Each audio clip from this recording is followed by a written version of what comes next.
मुख्यमंत्री विष्णुदेव साय ने पंडित दीनदयाल उपाध्याय ऑडिटोरियम में आयोजित नगरीय विकास के सोपान कार्यक्रम को संबोधित किया। उन्होंने कहा कि छत्तीसगढ़ राज्य तेजी से विकास की दिशा में बढ़ रहा है और हमारी सरकार ने 1 साल में महत्वपूर्ण जन सेवा कार्य किए हैं। उन्होंने नगरीय क्षेत्रों में बुनियादी सुविधाएं जैसे स्वच्छ पेयजल, स्वास्थ्य एवं स्वच्छता में सुधार की ओर निरंतर प्रयास किया है। मुख्यमंत्री ने बताया कि प्रदेश में 813 कार्यों का शिलान्यास और 17 कार्यों का लोकार्पण किया गया। साथ ही 6 नगरीय निकायों में अमृत मिशन 2.0 के तहत जल प्रदाय योजना का शिलान्यास भी हुआ। उन्होंने स्वच्छता अभियान में योगदान देने वाली 14 नगरीय निकायों और 9000 से अधिक स्वच्छता दीदियों को सम्मानित किया। आज हमारे प्रदेश के नगरीय निकाय के लिए बड़ा ही गौरव का दिन है, ऐतिहासिक दिन है। आज नगरीय निकाय क्षेत्रों के हित में बहुत बड़े बड़े काम हुए हैं। आज 6 नगरीय निकाय में जल प्रदाय करने के लिए, घर घर शुद्ध पानी पहुंचाने के लिए 270 करोड़ रुपए के कामों का शिलान्यास किए हैं। वैसे ही और नगरीय क्षेत्र में 813 कार्यों के लिए 155 करोड़ 38 लाख का भी शिलान्यास आज हुआ है और 15 करोड़ 85 लाख रुपए के 70 कामों का आज लोकार्पण भी किए हैं। और आज के इस अवसर में प्रदेश के स्वच्छता दीदियों का सम्मान भी किए हैं और 10,000 से अधिक स्वच्छता दीदी हैं। उनको पहले 7200 रुपया प्रति महीना मिलता था, जिसको बढ़ाकर 8,000 रुपया किए हैं। अब उनको 8,000 रुपया मानदेय प्रति महीना मिलेगा। और नगरीय क्षेत्रों में कई वर्षों से अनुकंपा नियुक्ति के लिए कई हमारे भाई बहनें भटक रहे थे, तो ऐसे पूरे प्रदेश भर से 103 लोगों को आज अनुकंपा नियुक्ति भी दिए हैं। उनको नियुक्ति पत्र आज बांटे हैं।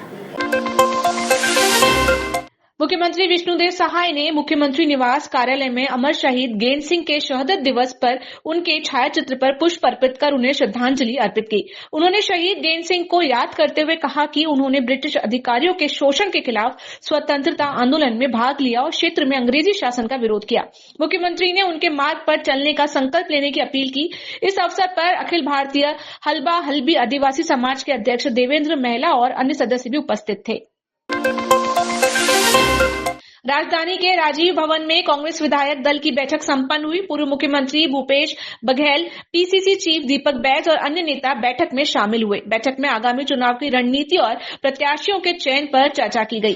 पीसीसी चीफ दीपक बैज ने कहा कि हमारे विधायक साथी लगातार अपने क्षेत्रों में बैठकों के जरिए चुनाव की तैयारियों में जुटे हैं। सभी ने मिलकर प्रत्याशियों की जीत सुनिश्चित करने के लिए पूरी मेहनत करने का संकल्प लिया है। बिल्कुल, आज कांग्रेस के हमारे विधायकों के साथ बैठक हुई और इस बैठक में हमारे पूर्व मुख्यमंत्री और हमारे नेता प्रतिपक्ष मौजूद थे। तमाम हमारे कांग्रेस विधायकों से 1 to 1 चर्चा हुई है और चुनाव की तैयारी को लेकर चर्चा हुई और आने वाला समय में चुनाव में प्रत्याशी चयन और हम मजबूती के साथ चुनाव लड़ सकें, ये 2-3 बिंदुओं को लेकर चर्चा हुई है। निश्चित रूप से हमारे जितने भी विधायक साथी है अपने क्षेत्रों में चुनाव को लेकर लगातार बैठकें कर रहे हैं और तैयारियां जोरों पर है और आने वाला समय में प्रत्याशी चयन में भी सभी लोगों से राय मशवरा कर प्रत्याशी चयन करेंगे और अपने अपने क्षेत्रों में जीत के लिए जिताने के लिए हमारे तमाम विधायक साथी कमर कस लिए है। तो निश्चित रूप से हम लोग इस चुनाव में मजबूती के साथ लड़े, इसलिए हमारे विधायक साथियों के साथ हम लोगों ने एक बढ़िया मजबूत रणनीति हम लोगों ने बनाई। प्रत्याशी चयन के पीसीसी चीफ दीपक बैज ने जानकारी दी है कि आगामी चुनावों के लिए पर्यवेक्षकों की नियुक्ति की गई है। ये पर्यवेक्षक नगर पंचायत और नगर पालिका में बैठकें करेंगे और पार्षद को नाम की सिफारिश करेंगे। अगर किसी वार्ड में समस्याएं आती हैं तो जिला स्तर पर बैठक कर उनका समाधान किया जाएगा। इसके अलावा अगर आवश्यकता पड़ी तो वरिष्ठ नेताओं, विधायकों और पूर्व विधायकों से भी चर्चा की जाएगी। अध्यक्ष पद के चयन के लिए पीएससी चयन समिति की मदद ली जाएगी। प्रत्याशी चयन के मापदंड को लेकर हमारे पर्यवेक्षक नियुक्त किए हैं। पर्यवेक्षक जाएंगे नगर पंचायत, नगर पालिका, निगमों में बैठक करेंगे, आवश्यकता पड़े तो वार्डों में भी बैठक करेंगे, वहाँ के जिला के तमाम सीनियर नेताओं से चर्चा करेंगे वहाँ के विधायक, पूर्व मंत्री, उनसे भी चर्चा करेंगे। कहीं अगर कोई दिक्कत है तो सीधा हम लोग से बात करेंगे। तो इस तरह के हम लोगों ने तय किया है कि आपस में तय कर अगर वार्डों का सिंगल नाम अगर आता है तो निश्चित रूप से हमारे लिए बहुत अच्छा होगा। अगर कहीं कोई वार्ड में दिक्कत है तो आपस में बैठ के जिला स्तर में लोग चर्चा करने के बाद ही हम लोग चयन प्रक्रिया में आगे बढ़ रहे हैं। और जहां अध्यक्ष वाली बात है, अगर सहमति से आता है तो ठीक, नहीं होने से पीसीसी अमन चयन समिति। बीएड शिक्षकों के साथ पुलिस की बर्बरता को लेकर पीसीसी चीफ दीपक बैज ने राज्य सरकार पर तीखा हमला किया। उन्होंने कहा कि महिलाओं का आरोप है कि पुलिस ने शराब पीकर उनके कपड़े फाड़े और सोशल मीडिया पर इसके वीडियो वायरल हो रहे हैं।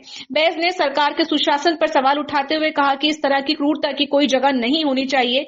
उन्होंने कहा कि सरकार ने जो कमेटी बनाई थी वह केवल बीएड शिक्षकों को गुमराह करने का एक उपाय है, क्योंकि अब तक कमेटी की कोई बैठक भी नहीं हुई है। उन्होंने सरकार से समय सीमा के भीतर निर्णय लेने की मांग की और आरोप लगाया कि ये सरकार बर्बरता के साथ कार्रवाई कर रही है।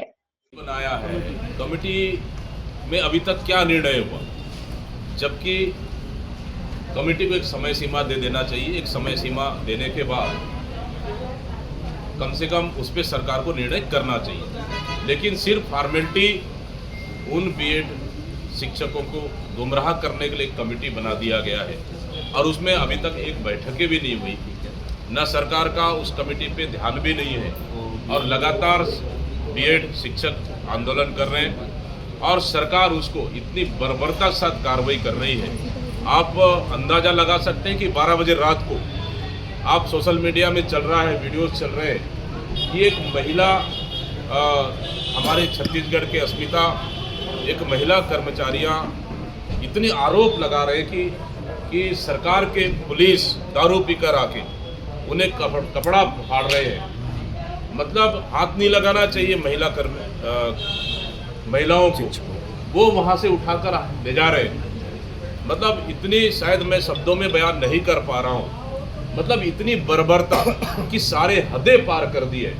आखिर इतनी छूट ये विष्णु के सुशासन में कैसा मिला, हम पूछना चाह रहे हैं। प्रदेश की जनता देख रही है इनकी बर्बरता को, नौकरी से निकालना और ऊपर से उनके ऊपर बर्बरता करना। मैं समझता हूँ इस सरकार ने सारे हदें पार कर दी। उनके साथ बुलाती, बैठती, चर्चा करती, क्या दिक्कत है? चर्चा करने को तैयार नहीं। मतलब सरकार ने पूरा क्रूरता की पराकाष्ठा पे उतर आई है। मैं समझता हूँ लोकतंत्र में इसके लिए उचित नहीं है। मुख्यमंत्री विष्णुदेव साय ने पंडित दीनदयाल उपाध्याय भूमिहीन कृषि मजदूर कल्याण योजना का शुभारंभ करते हुए बताया कि राज्य के 5,62,112 भूमिहीन कृषि मजदूरों को सालाना 10,000 रुपए की सहायता दी जाएगी। इस योजना के तहत कुल 562 करोड़ रुपए वितरित किए जाएंगे, जिससे मजदूर परिवारों की आर्थिक स्थिति मजबूत होगी और उनके बच्चों की शिक्षा एवं स्वास्थ्य में सुधार होगा। मुख्यमंत्री ने कहा कि प्रधानमंत्री नरेंद्र मोदी की गारंटी के तहत छत्तीसगढ़ में कई योजनाओं को पूरा किया गया, जैसे प्रधानमंत्री आवास योजना, किसानों के लिए समर्थन मूल्य की वृद्धि और तेंदुपत्ता संग्रहण में इजाफा। उन्होंने महिला सशक्तिकरण के लिए महत्वतारी वंदन योजना और अयोध्या धाम दर्शन योजना की भी चर्चा की। आज छत्तीसगढ़ के लिए एक ऐतिहासिक दिन है, बड़ा महत्वपूर्ण दिन है कि आज मोदी की गारंटी का एक काम फिर पूरा कर रहे हैं। मोदी की गारंटी में पंडित दीनदयाल उपाध्याय भूमिहीन कृषि मजदूर कल्याण योजना का वादा था और आज मुझे बताते हुए खुशी हो रही है कि आज प्रत्येक विधानसभा में कार्यक्रम आयोजित करके और हर कार्यक्रम में हमारे प्रदेश के मंत्रीगण, सांसदगण, विधायकगण और निर्वाचित जनप्रतिनिधिगण हैं और उनकी उपस्थिति में, और यहाँ आज रायपुर में हमारे प्रदेश के राजस्व मंत्री श्री टंकराम वर्मा जी, हमारे विधायकगण उपस्थिति में पूरे प्रदेश में 5,62,112 भूमिहीन कृषि मजदूर हैं। उनको चेक द्वारा 10-10 हज़ार रुपया आज प्रदान किया जा रहा है। तो मैं सभी 5,62,112 हितग्राहियों को बहुत बहुत बधाई देता हूँ, शुभकामनाएं देता हूँ। इससे निश्चित रूप से उनकी आर्थिक स्थिति सुधरेगी, छोटा मोटा रोजगार व्यवसाय के लिए उनको पूंजी मुहैया हो रहा है।